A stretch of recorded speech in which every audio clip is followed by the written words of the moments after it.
للہ رب العالمین والصلاة والسلام علی نبینا محمد صلی اللہ علیہ وسلم وعلی آلہ واصحابہ اجمعین ومن تبعهم بإحسان إلى يوم الدین۔ وعن عائشة رضی اللہ تعالی عنہا قالت قال رسول اللہ صلی اللہ علیہ وسلم ما أظن فلانا وفلانا يعرفان من ديننا شيئا، رواه البخاری۔ قال الليث بن سعد أحد رواة هذا الحديث هذان الرجلان كانا من المنافقين۔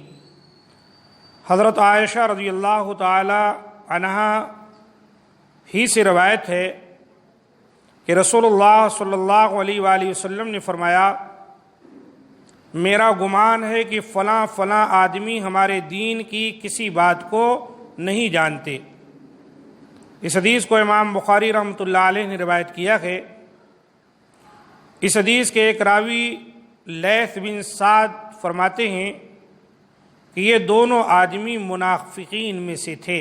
منافقین بھی اہل فساد اور مشتبہ کردار ہی کے حامل ہوتے ہیں، اس لیے ان کی حقیقت سے بھی لوگوں کو آگاہ کرنا نہ صرف جائز بلکہ ضروری ہے، تاکہ لوگ ان سے بچ کر رہیں اور ان کا دین یا دنیا خراب نہ ہو۔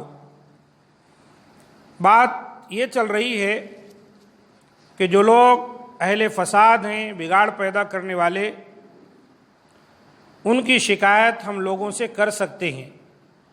ان کے اندر کوئی عیب ہے، کوئی برائی ہے، کسی کے پوچھنے پر یا کسی نامعلوم شخص کا اس سے تعلق ہو رہا ہے جسے دھوکہ ہو سکتا ہے، تو ہم اس کو خبردار کر سکتے ہیں، اور اس طرح کی باتوں کو غیبت نہیں کہیں گے بلکہ یہ غیبت کی جائز صورتیں ہوں گی۔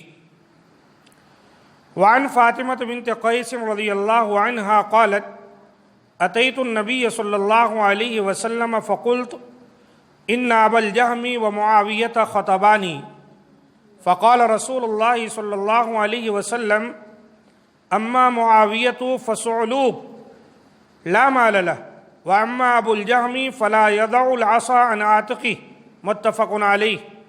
وفی روایت لمسلم واما ابو الجہم فضراب للنساء وهو تفسیر لرواية لا يضع العصا عن عاتقه وقیل معناه كثير الاسفار۔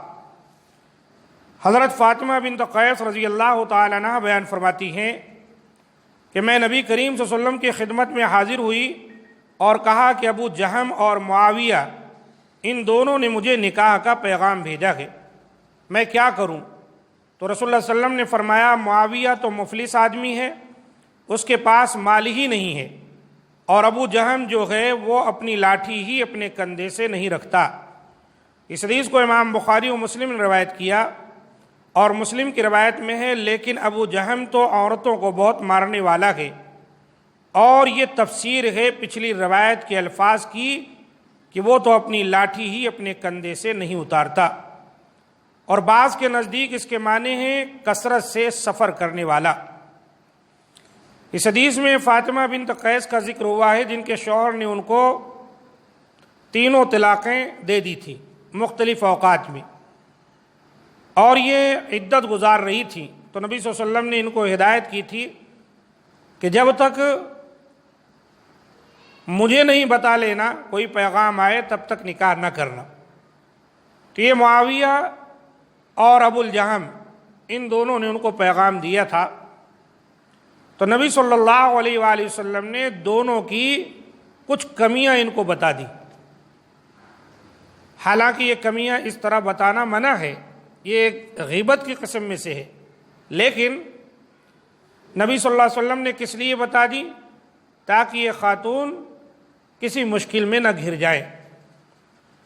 آپ نے فرمایا معاویہ جو ہے یہ فقیر آدمی ہیں، مفلس ہے، ان کے پاس مال نہیں ہے، اور ابو الجہم جو ہے وہ بہت عورتوں کو مارتا ہے، یا یہ کہا گیا ہے کہ وہ ہمیشہ سفر پر رہتا ہے۔